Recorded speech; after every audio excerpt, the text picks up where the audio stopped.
مارك زوكربيرغ أعلن على منصة جديدة غتنافس تويتر.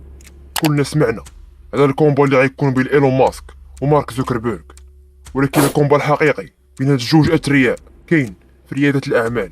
واحد عنده ميتا اللي فيها فيسبوك وانستغرام وواتساب، والاخر كيمتلك تويتر وتسلا. اعلنت رسميا عملاق وسائل التواصل الاجتماعي ميتا اللي كيملكها زوكربيرغ على تطبيق جديد اللي كيتسمى تريدز، واللي كيشبه تماما تويتر. النزال الذي طلبه الملياردير إيلون ماسك من غريمه الجديد مارك زوكربيرغ حدث بالفعل، والرد جاء من ميتا سريعا عبر تطبيق مشابه لتويتر.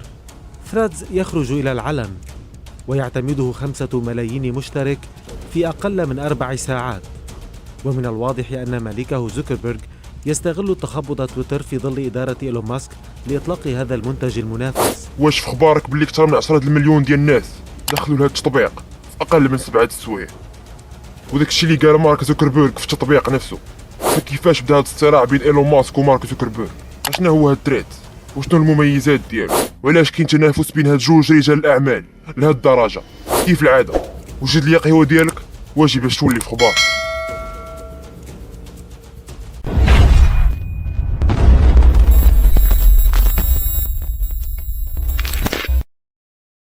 بعد ما مارك زوكربيرغ تحدى ايلون ماسك في كومبا، زاد خرج ليه تطبيق كيشبه لتويتر واللي غينافس تويتر في الاعوام الجايه. وبحال والو يفوتوا اغنياء العالم كيتحداو بعضياتهم امام العالم. ايلون ماسك اللي الثروه ديالو كتقدر ب 200 مليار دولار، ومارك زوكربيرغ اللي الثروه ديالو كتقدر ب 100 مليار دولار. من نهار ايلون ماسك شرا تويتر ومارك زوكربيرغ حس بالضغط، وإلا مشات تويتر حتى كبرات غتكبر على حساب ميتا. بالاضافه لانه قال باللي تويتر فيها حريه التعبير، قول اللي بغيتي، عكس فيسبوك، الشيء اللي كيخلي بزاف د المشاهير يلجؤوا لتويتر. وملي كيمشي شي مشهور لتويتر، هذا كيعني ان الجمهور ديالو حتى هو كيلجأ لتويتر. وهنا زوكربيرغ خاصو يلقى حل باش يبقى يتنافس مع ايلون ماسك، وقرر باش يضرب ايلون ماسك بالسلاح ديالو ويخرج تطبيق مماثل لتويتر او ربما احسن منه، وقال باللي غيريب المنصه ديال تويتر. المشاهير والرؤساء كاملين تقريبا كاينين في تويتر اكثر من فيسبوك وانستغرام. جو بايدن على سبيل المثال ملي كيبغي يقول شي حاجه او شي كلمه فكيمشي لتويتر. دونالد ترامب على سبيل المثال ملي اعترف بالصحراء المغربيه. وايلون ماسك بنفسه كيكتب في تويتر.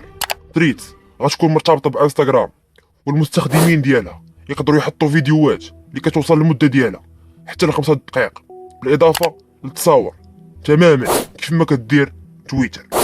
ومارك زوكربيرغ كيتوقع انه يكون مليار مستخدم لهذا التطبيق، الرقم اللي ما قدراش توصل ليه تويتر. الشيء اللي دفع تويتر انها ترفع دعوه على ميتا بسبب هاد التريتس. ميتا تحاول الاستفادة من حالة الغضب العارمة بسبب قوانين تويتر الجديدة، وتطلق تطبيقا يهتم بالتدوينات الصغيرة. فهل يمكنها سحب البساط من منصة إيلون ماسك؟